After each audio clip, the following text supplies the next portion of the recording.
Hey everybody, my name is Sachin and today I'll be presenting Lab 5. So the goal of this lab was to choose our own adventure by picking a system of interest to us and then investigating it. We were supposed to get our own data and then predict the outcome of the investigation with the aid of VPython. So I like to practice archery, so I chose to see whether if all the spring potential energy and gravitational potential energy was converted into kinetic energy. So the bow actually acts as a spring. So I wanted to look into that. And I wanted to see if the energy was conserved. So basically we'll see down here that we wanted the kinetic energy to equal to the spring potential energy plus the gravitational potential energy. And let's find out if it does. So basically this was my experiment and I put in the tracker file and I tracked the end of the arrow as my point of mass. And from the tracker data we got our positions. And the main thing that I need to point out here is that my arrow actually hits the trash can, and in my model it doesn't. So the model is going to travel farther. So you'll see that when I run my code. So to give VPython enough information to run the code, we're going to have to provide it with k for the potential spring energy, and L sub naught, which we just find manually. For the gravitational potential, we know the mass of the arrow, and we know g. And the height gets calculated on its own then, because all we have to provide is the initial starting vector that we get from tracker. And then for the kinetic energy, the same thing goes. We know the mass of the arrow, and then VPython calculates velocity force using the forces that it calculates and the starting position point that we get from tracker. So solving for k was a little interesting. We had to use known forces such as gravity. First thing I did was I rearranged Hooke's law and set it equal so we can solve for k. Then we used gravity, so negative mass times gravity.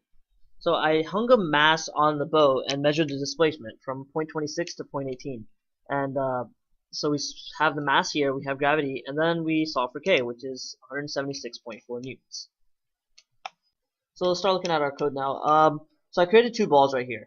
The first one represents the tracker motion, the second one is the model motion. The model motion is going to be red and the tracker is going to be blue. The mass of both of them is 30 grams, or 0.03 kilograms. The initial position is the same. It's from the tracker file, and then the initial velocity is 0 because it hasn't been released yet. And then down here I created a spring that's going to launch the arrow.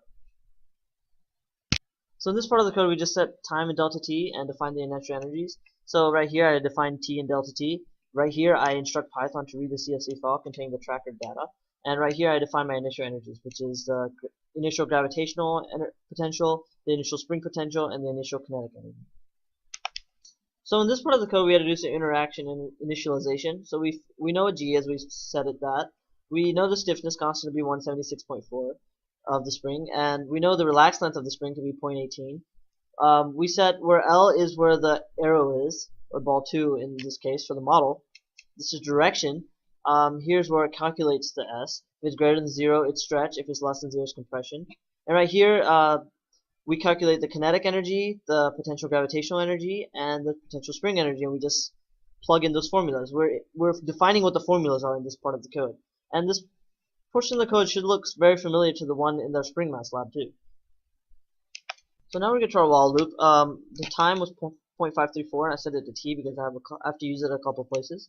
This is our while loop, and I need to introduce what an if statement is. It's a conditional statement. So what this is saying is that I only wanted the spring to give a force only up until when the arrow is launched, right? So that's what I'm telling it to do here.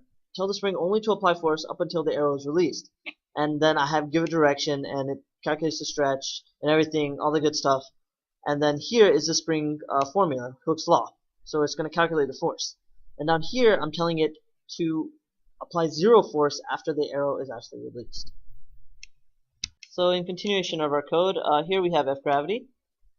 It's only in the y direction. Here we have F net, which is the sum of the spring and the gravity.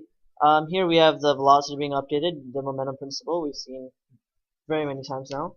And right here is just simply the position update. Here I have arrows representing the gravitational force and an arrow at the beginning that's going to show us the spring force. Down here is just k and the potential energies, and I'm going to calculate delta k, delta ug, and delta us, simply by subtracting the final minus the initials. And then I'm going to also get Python to print these values so we can compare them. So let's watch the code run. So the yellow arrow that just came and disappeared was the spring force. The black arrows represent gravitational force that are always going to be there. And then the The blue ball is the tracker data, so you can see that the trail is not perfect behind it because I didn't pick my point of mass perfect. The red line is very clean. So now let's go to the purpose of the lab, which was to see if the energy was conserved. It doesn't matter how far the ball moved, as long as the energy was converted from the bow to the actual shot. So the delta U was negative 12.10, and the delta K was 12.4. And yes, the energy was conserved. You can see that it's basically converted over. The slight difference is because I didn't put in proper values into Python, because Python's only going to read the values that I give it. So like for initialization stuff, as in like the length of the bow and everything, I probably messed up a little bit. But overall, the energy was transferred. But let's look at the real system now.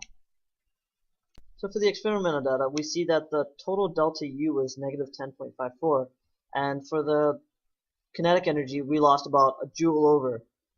So why did we lose it? In the model data, we saw that the ideal system existed because all the energy was converted over. However, in the experimental data, we saw that we lost about a joule, and that the numbers actually differed from delta U and delta K. Why was that? It is because in a real system, energy is lost due to unaccounted forces such as drag force. Thermal energy could have also been lost to the surroundings. Other rotational energy could have also been lost. Human error definitely exists in small amounts too. Measurements may not have been perfect, and when I picked the point of mass, it probably wasn't perfect either because the arrow was moving really fast, so it was hard to see. But so my conclusion is that all the potential energy is not converted to kinetic energy in a real system. Well, that was my lab, and thank you so much for watching.